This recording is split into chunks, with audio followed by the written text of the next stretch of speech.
यह कहानी है रामायण के महाकाव्य में, जब रावण का पुत्र मेघनाथ, जिसे इंद्रजीत भी कहा जाता है, अपने अद्वितीय तंत्र विद्या और शक्ति के साथ राम की सेना को चुनौती देता है। बजरंग बली, जिन्हें हनुमान जी के नाम से भी जाना जाता है, भारतीय पौराणिक कथाओं के सबसे शक्तिशाली और प्रिय देवताओं में से एक हैं।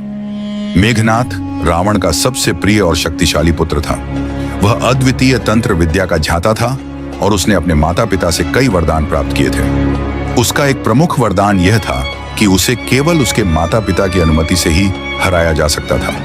इस वरदान के कारण मेघनाथ अपने आप को अजेय मानने लगा था।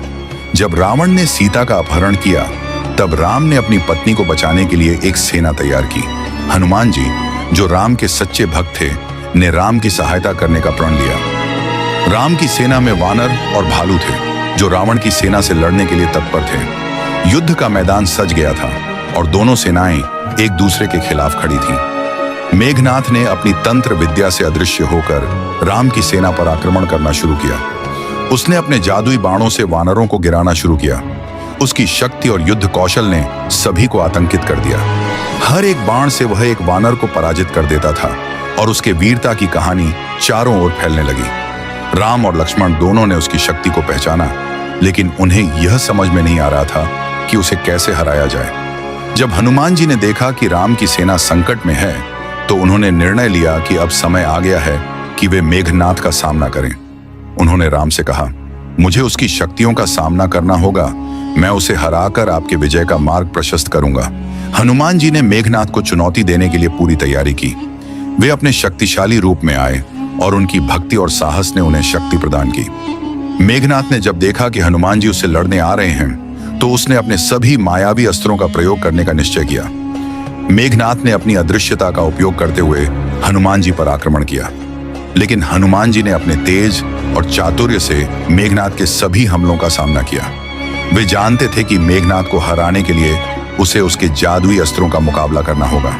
युद्ध के दौरान हनुमान जी ने मेघनाथ के कई जादुई तंत्रों को नष्ट किया। मेघनाथ ने एक विशेष बाण का प्रयोग किया, जिससे हनुमान जी गहरी नींद में चले गए, लेकिन हनुमान जी की भक्ति और शक्ति ने उन्हें फिर से जागृत किया। जब वे जागे, तो उन्होंने अपनी शक्ति को फिर से संचित किया और मेघनाथ को चुनौती दी। हनुमान जी ने अपने संपूर्ण बल के साथ मेघनाथ पर आक्रमण किया। उन्होंने कहा, मेघनाथ, तुम अपनी शक्ति और तंत्र के साथ चाहे जितना भी महान हो, लेकिन मेरे हृदय में भगवान राम की भक्ति है, जो मुझे अजेय बनाती है। इस तरह हनुमान जी ने मेघनाथ को हराने के लिए अपनी पूरी शक्ति का प्रयोग किया। उन्होंने एक विशाल पर्वत को उठाया और उसे मेघनाथ पर फेंक दिया। मेघनाथ को गहरी चोट आई और उसकी अदृश्यता का जादू भी चुराया गया। आखिरकार हनुमान जी ने एक अंतिम बाण छोड़ा, जो मेघनाथ के अहंकार को चूर चूर कर दिया।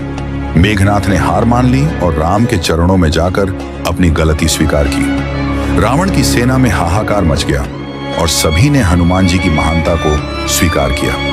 हनुमान जी ने राम को मेघनाथ की हार की सूचना दी। राम ने हनुमान जी की भक्ति और साहस की प्रशंसा की